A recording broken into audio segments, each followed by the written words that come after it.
Hello. No, that is not a different person on the screen. That is not my brother or twin or anything like that. That is me, indeed. So I did cut my hair literally earlier this day, and it was kind of something that I had been planning on doing. So no, my father did not punish me by cutting my hair. This is something inflicted on myself. So for about a month or so, I've been thinking about cutting my hair. Any particular reason. I was just kind of like getting more and more interested into the idea of just cutting my hair. Now, of course, I wasn't not of course, but I wasn't gonna cut it all off. I did have some new growth, so I had what you would call freeform locks. Then at some point, they were separated, but you can still kind of call them freeform because I wasn't going to a hairstylist getting them, I guess you could say like properly locked up. Because I'm just not interested in that type of look. I did like the way my hair looked though. When of course they were down, but I was just like, you know what, let me just change it. And also, I think it was a necessary change because my hair, part of the locks, some of the locks, they were beginning to thin at the base, so they were gonna, if they grew at a certain point, they were probably going to fall off because they would have had so much weight. And it's literally hanging on by like a single strand.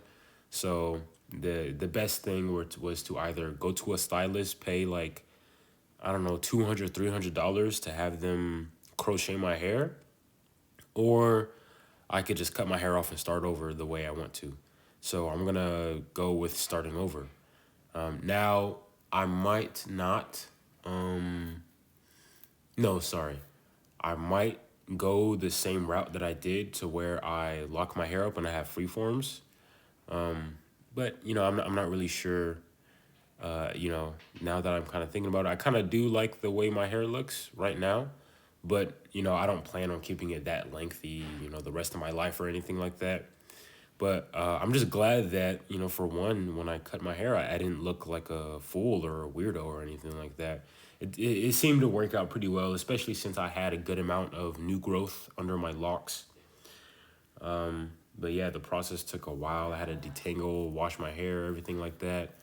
Like wash my hair like 3 times just to make sure I got like all the extra little bits of hair and whatnot. And I have like a little bit of I don't know if I would call it a theory or maybe it's a truth, but I feel like when it comes to black people, right?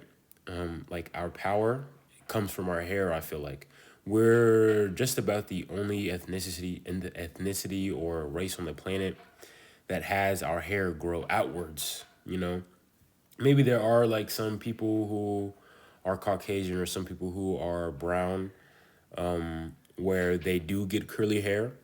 But the thing is, like their hair, they don't have tight curls that can literally grow up towards the sky. Like our hair, black people, our hair will defy gravity at a certain point. Especially let's say you get free forms and your hair is like literally standing up on its own. And so my hair was down, and for one, it got separated, so that means it kind of got cut into, which kind of like is killed some of the hair strands. And now basically I just had like dead hair that was like covering my face and like the side of my head and stuff like that. And I don't know if I noticed like any change in energy or vitality or strength or whatever. It's not like I was cutting my hair because, oh, if I cut my hair I'm gonna get stronger. I was cutting my hair because I wanted to cut my hair. But I do also believe our power derives from our hair, and I feel like if we limit the amount that we touch and manipulate our hair, then probably the best outcome. Outside of washing it, you should probably wash your hair. Of course, you don't want it to stink, but still. So again, I kind of like the look. Thinking about it, like there was really no point in me having to bring this up. Cutting my hair. So what that I cut my hair, but I just thought it was pretty interesting, especially since it was something I had been thinking for a good minute, and I just finally went ahead and did it. I was like talking with my sister. I was talking with my girlfriend. I'm like, oh man, I think I should cut my hair. Should I cut my hair? Maybe I should cut my hair. Hey, how would you? what would it look like if I cut my hair? Would you like for me to cut my hair? Blah blah blah, stuff like that, whatever. And I just ended up doing it. It was like so weird because of course, I gotten so used to me having hair that I wasn't, really appealing to the idea of me cutting my hair wasn't all that appealing, of course. But I'm just like, you know what? Screw it. I'm gonna do it. I'm gonna cut my hair. And then I did. It was like I was doing some assignments. I was just kind of messing around with my hair, and I'm just like, bro, I'm gonna cut it. Then I went to cut it, and I feel pretty good. It's also like my head is. I feel like my head is breathing right now. Like it's just taking like all the air and oxygen it can. Because I cut it short again. Uh, yeah, I don't know. I think that's all I have to say about my hair.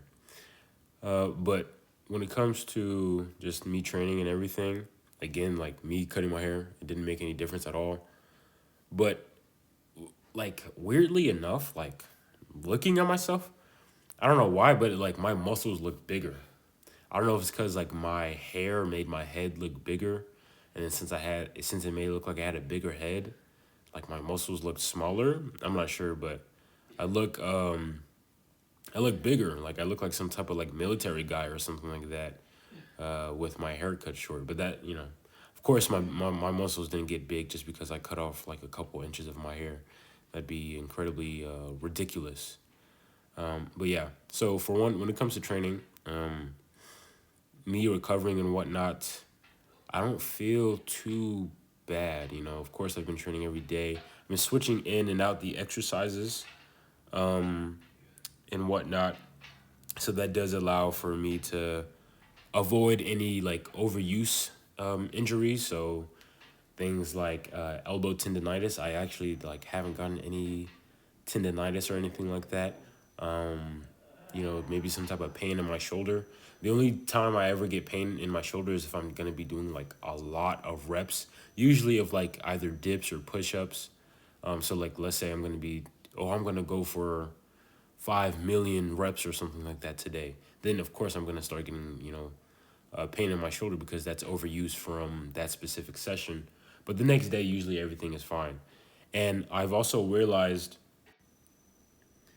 that this tightness in I think it was my left glute, that I would kind of get usually after doing a bunch of like squats, or not even like I would get it after the squats, but I would usually get it like the next day or something like that, or the morning of. I would just kind of feel it. So that's gone. That's gone away. That's gone. I still do like 100 squats, 100 lunges, whatever. But I think doing the back extensions has definitely helped a lot with making sure there is no like type of unevenness or tightness because I am stretching my posterior chain, my glutes and my hamstrings in a way that that when I do squats and lunges, they can't replicate that. So it's very important to have some type of hip hinge. Hip hinge movements are very, very much neglected within calisthenics, so it's great to find a way to work that part of your posterior chain. There's only really like a handful of exercises you can perform that are similar to a deadlift without having to use weights. So take advantage of that equipment that you might have to get. Take advantage of whatever type of setup you have to do, because it's very important. It's very important to also just have like your lower back primed up, just to avoid any like future injuries and things like that. Because like if you're training and you hurt yourself outside of training, it's like what was the point? Like the whole point of training is that like you're better than like the average person. You're not just gonna get like some weird injury or whatever out of like nowhere. But yeah, here I'm doing pistol squats. I think this is my first time doing them on the channel, possibly. So my balance sucks doo doo butt garbage.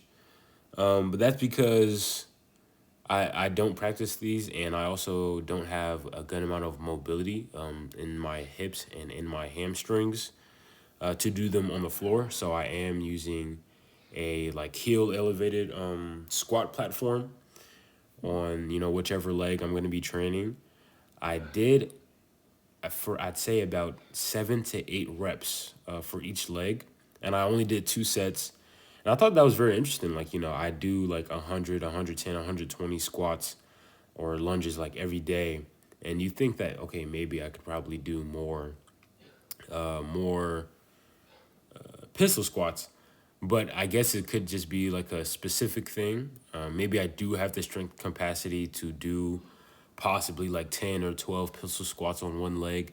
But again, like my balance and this being a movement that like I practically like never do at all. But yeah, it was very interesting. I feel like it did a lot. I even felt my glutes as well whilst I was doing these pistol squats.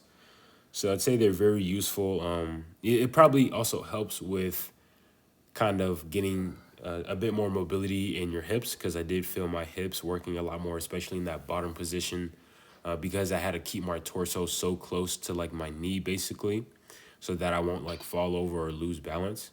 So here in the second set, I just got an easy curl bar, and I held it up to the side just so I wouldn't have to worry about my balance and fall over. Because at the end of the day, I am training just to kind of have like, strength and muscle benefits. So yeah, so definitely, I would definitely say if you have the strength capacity, try out pistol squats. They're very interesting. And if you want to work on your balance, do that, because balance is definitely a good thing for, your health and longevity, so that when you get old, you don't just fall over one day and then you die. Like imagine you're trying to live to 100. Okay, you're 98 years old and then you just lose balance one day and you crack your skull on the pavement. Like, come on. So, if, again, unless you only really care just about the muscle and the strength, then go ahead and balance yourself. So if you're like me, you can do that. Just, hold on to a bar, or, put your hand on a counter or a chair, or whatever the case may be. But every now and then, probably have like one set or have all your sets where you don't need you don't need to use a balance thing. But in general, for me, maybe because this is a new movement, I still felt like I had to use a good amount of balance staying upright, even when I had the barbell for assistance. But yeah, that's about it. I hope you guys enjoyed the video. Thank you guys a lot. Appreciate you guys. So yeah, see you guys in the next video.